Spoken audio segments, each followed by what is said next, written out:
oleh panitia. Ini dia. Subhanallah, dengan mempererat silaturahim kita tingkatkan ukhuwah Islamiyah di iman dan takwa dalam mensukseskan program pemerintah Kota Bandung, Bandung Masagi. Temanya panjang, Bu. Waktunya singkat. Kita ambil kata kuncinya saja. Ini bukan tausiah resmi, tenang santai saja, Bu ya. Dari kita untuk kita. Tentunya yang bisa tampil depan ini masih banyak senior-senior kami. Kita ambil kata kunci silaturahim, ukhuwah Islamiyah, iman dan takwa. Dan sekalian, satu pertanyaan dari saya. Kenapa kita harus bersilaturahim? Ini bukan hanya budaya. Ternyata kenapa kita harus bersilaturahim? Subhanallah. Ini merupakan bagian dari ibadah. Mana faktanya kita lihat? Wujudan subhanallah. Lihat tuh, di mana tak bukan? Demi silaturahim, mudik ke kampung, ke bagian tiket kereta api, kajeng dari mangga. Asa tapi pesawat tiket sudah penuh, full kereta api pun sama, bis ada lagi yang kreatif Pak, pakai motor mudik. Nah, 1, 2, 3, 4, 5, 10 Bu. Subhanallah. Kadek pun diperlukan warga kecamatan Andir ya, dibilang nanti. Santai saja, yang penting santai. Baik. Satu ayat saja saya sampaikan, Bapak Ibu rahmatullah. Kenapa kita bersilaturahim? Ini jawabannya.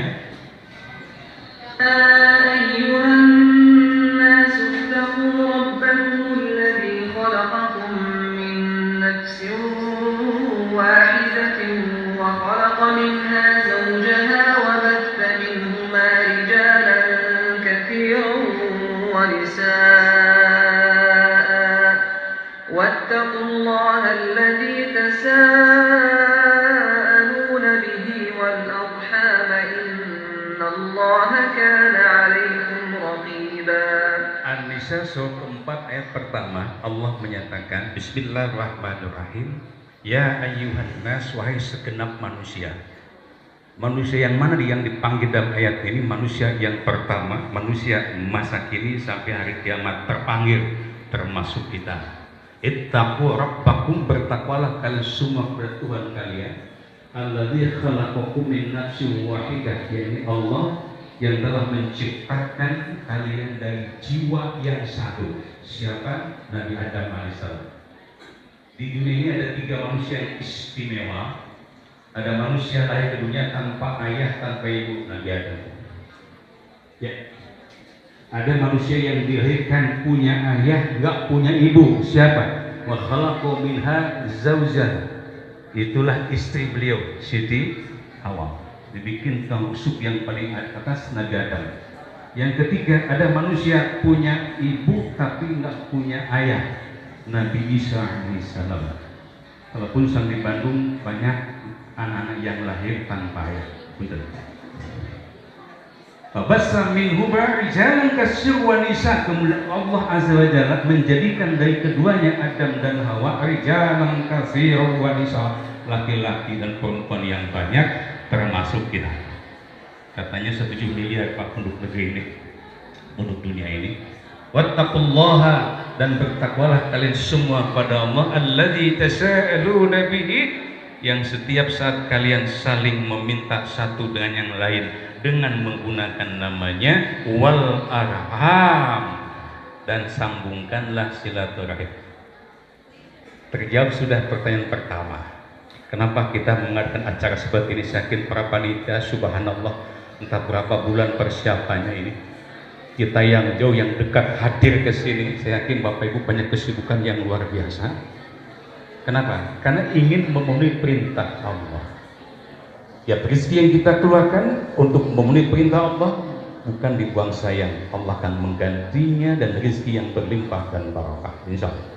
Tiap langkah kaki kita ke sini, Allahu Akbar, bukan langkah yang murah, langkah yang penuh dengan pahala dan akan jadi kiparat terhadap dosa dan kesalahan kita. Baik. Alhamdulillah, alasan lain kenapa harus bersilaturahim? Kita ngeri Pak dengan berbagai macam peristiwa di negeri ini, termasuk di kalangan anak-anak didik kita. Nyawa itu murah, sah. Perkelahian, percekcokan sudah terjadi berbagai level. Mana faktanya? Kita lihat Pak. Nih, yang pertama mulai di anak TK Pak, munamin apa ya, gelut sudah kehidupan keseharian mereka. Lucunya malah diadukan ke orang tuanya. Tuh, ya Allah ya Rabbi, sejak TK dusun berkelahi, naik ke SD, anak didik kita semua. Mohon maaf, saya kutip dari satu media. Allahu Akbar. Tidak saya lanjut, kekerasan sudah terjadi di tingkat SD. Naik ke SMP, kelakuannya lebih brutal. Kita lihat. Puluhan pelajar SMP terlibat aksi tawuran di rel kereta listrik dekat stasiun. Ternyata makin tinggi pendidikannya, level sekolahnya makin tinggi, tidak menjadikan akhlaknya semakin baik. Tetapi Allahu Akbar, insya Allah ini hanya oknum-oknum saja. Banyak siswa-siswa kita yang soleh-soleha. Seorang pelajar tawuran terjadi di mana-mana lantaran terjatuh saat berusaha untuk dan lari. ketika perkelahian terjadi, kita lihat mereka tidak mempedulikan di mana mereka berkelahi. Jangankan mempedulikan dari orang lain, dirinya sendiri pun tidak dipedulikan. Dan ketika ada temannya yang jatuh tanpa ada kemanusiaan,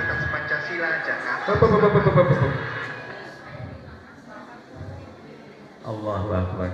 Salah satu potret siswa-siswi kita naik ke atas ke SMA, apalagi ini kita lihat. Kalau anak SMP pakai kayu, pakai batu, SMA pakai parang panjang. Apa hasilnya? Ini dia. Yang menang masuk penjara,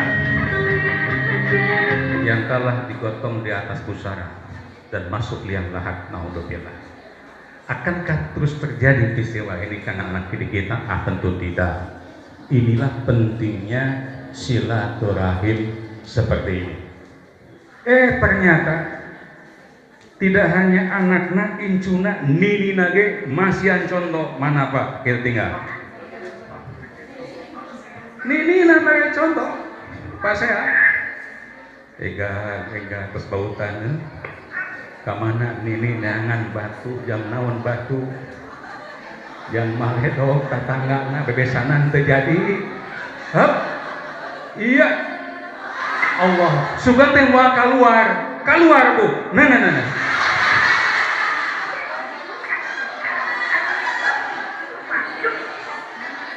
Ditonton oleh cucunya. Allahu Akbar, pembelajaran yang efektif ini kan.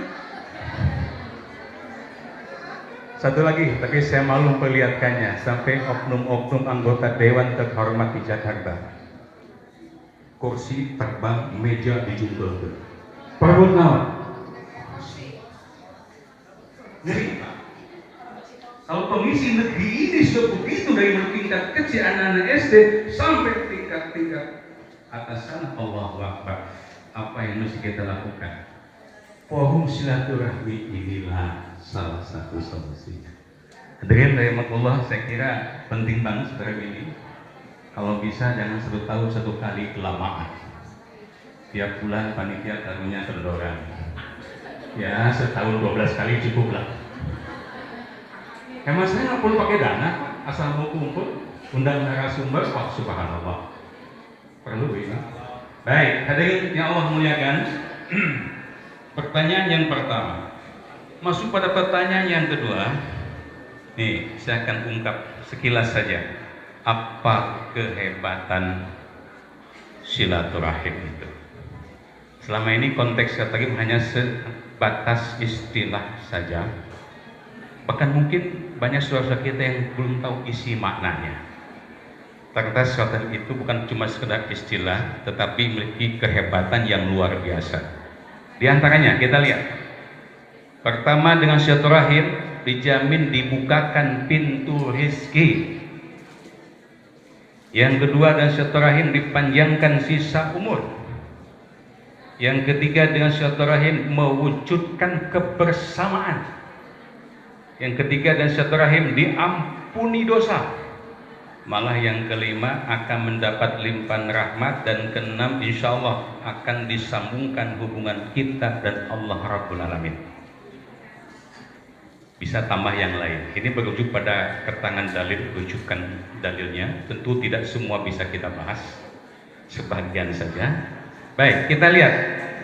Yang pertama, betulkah silaturahim itu akan dibukakan pintu rezeki? Ini bukan kata saya, Bu.